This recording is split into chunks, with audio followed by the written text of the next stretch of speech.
اور بتایا گیا ہے کہ یہ جو کاغذات نامزدگی عمران خان کے ہیں یہ 2 بنیادوں پر مسترد کیے گئے ہیں، جس میں سے پہلی وجہ یہ تھی کہ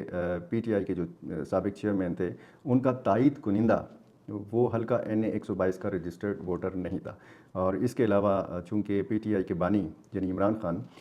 سزا یافتہ ہیں تو اس کے باعث ان کے کاغذات کو مسترد کر دیا گیا، اور یہ جو ان کے کاغذات ہیں یہ مسلم لیگ نون کے امیدوار میاں نصیر نے چیلنج کیے تھے۔ یہی اگر ہم پھر دیکھیں دوسری طرف اگر ہم دیکھیں اور جو جس طریقے سے بتایا جاتا ہے کہ جی پاکستان میں لائے گئے ہیں نواز شریف صاحب کو چوتھی مرتبہ وزیر اعظم بنانے کے لیے، ان کے کاغذات جو ہیں وہ منظور ہو گئے ہیں۔ یاسمین راشد ان کے مقابلے میں امیدوار ہیں اور ان کے کاغذات یعنی ڈاکٹر یاسمین راشد کے کاغذات جو ہیں وہ مسترد کر دیے گئے ہیں۔ حلقہ ہے NA 30 لاہور کا۔ یہاں سے NA 30 لاہور سے نواز شریف کے کاغذات نامزدگی پر کسی نے اعتراض نہیں کیا، اور اسی حلقے سے امیدوار ہیں تحریک انصاف کی ڈاکٹر یاسمین راشد، ان کے کاغذات نامزدگی جو ہیں یہ مسترد کر دیے گئے ہیں۔ حماد اظہر جو ہیں ان کے کاغذات نامزدگی صوبائی اسمبلی کے حلقے کے لیے مسترد کیے گئے ہیں، اور اسی طرح اگر ایک دوسرا حلقہ ہے جہاں سے مسلم لیگ نون کے رہنما حمزہ شہباز امیدوار ہیں، ان کے کاغذات نامزدگی جو ہیں وہ منظور کر لیے گئے ہیں۔ بہت سارے رہنماؤں کے نام ہیں، اور میں صرف آپ کو یہ بتانا چاہ رہا ہوں کہ اصل میں ہو کیا رہا ہے۔ صورتحال جو اس وقت اگر ہم خیبر پختونخوا کے اندر دیکھیں تو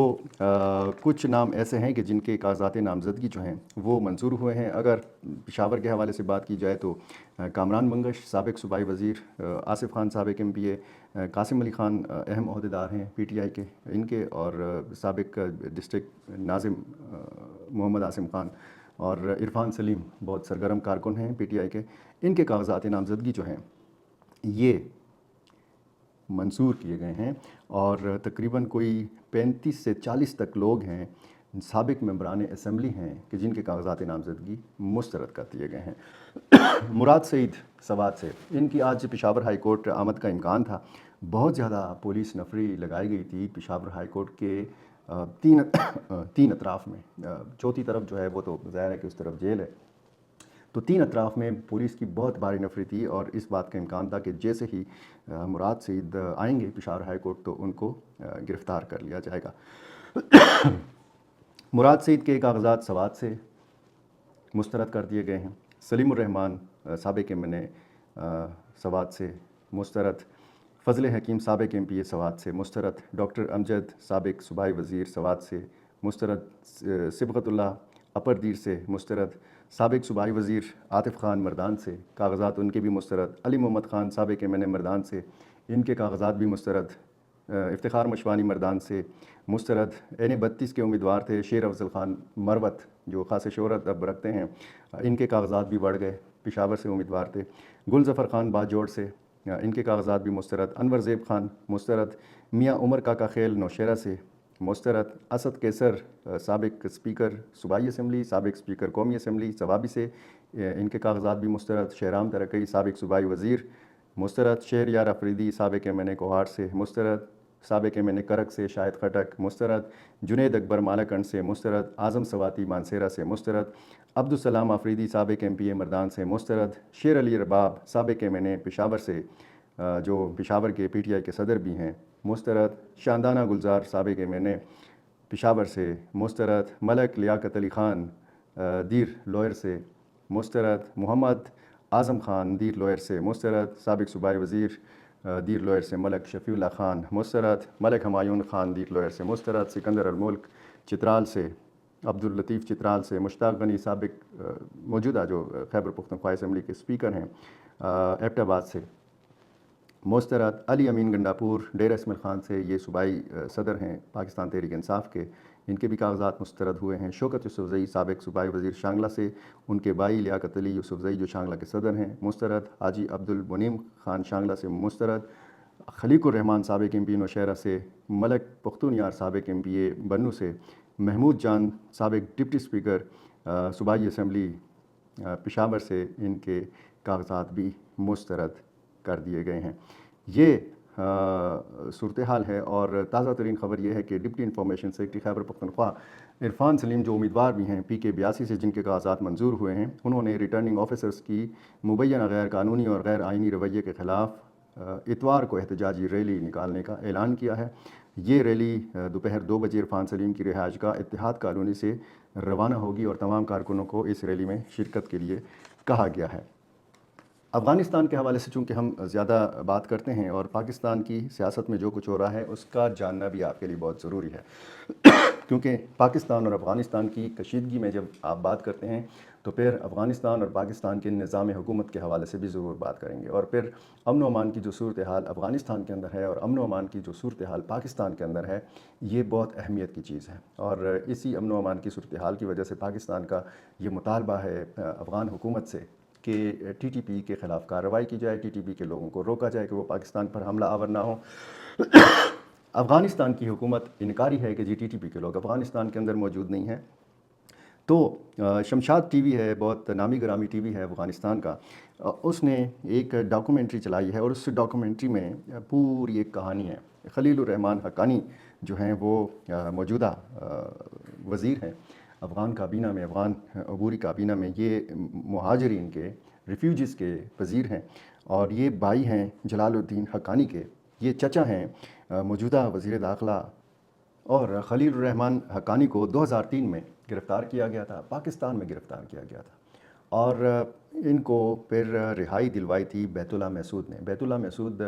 اس زمانے میں TTP کے امیر تھے، اور بیت اللہ محسود نے TTP کے مختلف گروپوں کو اکٹھا کیا تھا، اور اس ڈاکومنٹری میں جو خلیل الرحمان حقانی بات کر رہے ہیں وہ ایک اس چیز کا اعتراف ہے کہ TTA اور TTP آپس میں بہت قربت رکھتے ہیں، اور خصوصاً جب ہم حقانی نیٹ ورک کے حوالے سے بات کریں اور TTP کے حوالے سے بات کریں تو پھر ان دونوں کا جو قریبی رابطہ ہے وہ اس انٹرویو میں بھی جھلکتا ہے۔ خلیل الرحمان حقانی بتا رہے تھے کہ جب ان کو گرفتار کیا گیا تھا تو پھر بیت اللہ محسود نے ان کی رہائی میں کردار ادا کیا تھا، وہ ایسے کہ انہوں نے پاکستانی سیکیورٹی اہلکاروں کو 350 کے لگ بھگ اہلکاروں کو یرغمال بنایا تھا، اپنے پاس رکھا تھا، اور انہوں نے رہائی کے بدلے مطلب ہماری رہائی یعنی خلیل الرحمان حقانی اور ان کے ساتھیوں کی رہائی کے بدلے ان لوگوں کی رہائی کی بات کی تھی پاکستانی حکام سے، اور پھر جب یہ اہلکار جب یہ 32 افراد رہا ہوئے بشمول خلیل الرحمان حقانی کے اور ان کے بھتیجے ڈاکٹر نصیر حقانی اور ڈاکٹر نصیر حقانی کے ماموں حاجی مالی خان اور اختر عثمانی، یہ نامی کرامی جو رہنما تھے، یہ پاکستان کی حراست میں تھے۔ ان کو پھر پاکستانی حکام نے رہا کیا، اور پھر بیت اللہ محسود نے 350 کے لگ بھگ سیکیورٹی اہلکاروں کو رہا کر دیا۔ یہ کہانی سنائی ہے خلیل الرحمان حقانی نے، جو موجودہ وزیر بھی ہیں۔ اب اس اعتراف کا یا اس انٹرویو کا کتنا اثر پڑے گا اس دعوے کے اوپر کہ افغانستان کے اندر پاکستانی طالبان موجود نہیں ہیں؟ ایک تو اس چیز سے یہ ظاہر ہوتا ہے کہ دونوں کے مابین یعنی افغان طالبان اور پاکستانی طالبان کے مابین قریبی رابطہ ہے، اور دوسری طرف اگر آپ دیکھیں تو جنوبی وزیرستان اور شمالی وزیرستان، یہاں کے جو جنگجو تھے وہ افغانستان بھی جاتے رہے، وہ امریکہ کے خلاف بھی لڑتے رہے، وہ نیٹو فورسز کے خلاف بھی لڑتے رہے، اور کل جس طریقے سے میں نے آپ کو بتایا تھا کہ حافظ گل بہادر جو شمالی وزیرستان دتا خیل ایریا سے تعلق رکھتے ہیں، اپنے گروپ کی سربراہی کرتے ہیں TTP، حافظ گل بہادر گروپ کا نام آپ نے سنا ہوگا، تو ان کے مارے جانے کے حوالے سے ایک فیک نیوز سرگرم ہوئی تھی، اور میں نے آپ کو کل کے ولاگ میں بھی بتایا تھا کہ یہ اطلاع درست نہیں ہے، اور TTP کے ذرائع نے بھی یہ تصدیق کی ہے کہ اس خبر میں کوئی صداقت نہیں ہے، ایسا کوئی حملہ نہیں ہوا۔ تو اس بات کی بھی تصدیق ہوئی ہے کہ حافظ گل بہادر جو ہے وہ نہیں مارے گئے، وہ فی الحال محفوظ ہیں۔ تو یہ ساری صورتحال جو ہے یہ بتاتی ہے کہ جو ایک قسم کا اگر آپ دیکھیں پریشر بہت زیادہ افغان حکومت کے اوپر ہے پاکستان کا، کیونکہ کور کمانڈر کانفرنس جو ہوئی اور اس میں آرمی چیف نے بات کی، اور انہوں نے جو سرحد پار سے حملے ہیں اس حوالے سے بھی اس کور کمانڈر کانفرنس میں تشویش کا اظہار کیا گیا، اور TTP کے ہاتھ میں جو اسلحہ ہے، جدید اسلحہ اور امریکی اسلحہ، اس حوالے سے بھی تشویش کا اظہار کیا گیا، اور جس طریقے سے میں نے آپ کو یہ بتایا تھا کہ آپشنز ہیں، مختلف آپشنز ہیں جن پر غور کیا جا سکتا ہے۔ یہ افغانستان کی صورتحال ہے، اور افغانستان اور پاکستان کے مابین ایک پانی کی جنگ بھی چڑھنے والی ہے پانی کے حوالے سے۔ جو دریائے کنڑ ہے اس پر ایک ڈیم بنانے کا منصوبہ ہے افغانستان کا، اس کے حوالے سے میں آپ کو تفصیل سے بتاؤں گا کہ یہ مسئلہ اصل میں ہے کیا۔ دریائے کنڑ جو ہے وہ کیسے چترال سے اس کا آغاز ہوتا ہے، چترال دریائے چترال اس میں شامل ہوتا ہے، پھر یہ کیسے افغانستان میں کتنا کلومیٹر تک افغانستان کے اندر یہ بہتا ہے، اور پھر یہ سرحد پار کر کے پاکستان میں داخل ہوتا ہے۔ اس ڈیم، اس دریا کے اوپر، دریائے کابل کے اوپر افغان حکومت ڈیم بنانا چاہتی ہے۔ افغان حکومت کے پاس اتنا پیسہ ہے نہیں ہے، کیسے یہ ڈیم تعمیر ہوگا، اس حوالے سے بھی آپ کو میں اپڈیٹ بتاؤں گا۔ اور دلچسپی چونکہ پاک افغان امور کے حوالے سے لوگوں کی ہے، کیونکہ میں دیکھ رہا ہوں کہ لوگ بڑا دلچسپی سے یہ سارے موضوعات دیکھتے ہیں، سنتے ہیں، اس پہ کمنٹ کرتے ہیں۔ آپ بھی ضرور مجھے بتائیے گا کہ پاکستانی سیاست کے ساتھ ساتھ میں افغانستان کی صورتحال بھی آپ کو اس لیے بتا رہا ہوں کہ پاکستان میں اگر دہشت گردی کا معاملہ دیکھ لیں، اگر یہاں پہ امن و امان کی صورتحال دیکھ لیں، جیسے میں نے آپ کو بتایا کہ ان ساری چیزوں کا پاکستانی سیاست، پاکستان کا نظام حکومت، افغانستان کی صورتحال، افغانستان کا نظام حکومت، اور بیچ میں وہ تنظیمیں جو اس قسم کی کارروائیوں میں ملوث ہیں، تو ان ساری چیزوں سے جانکاری، ان ساری چیزوں سے آگاہی آپ کا حق ہے، اور اسی لیے میں روزانہ آپ سے اسی معاملے پہ بات کرتا ہوں۔ بہت شکریہ۔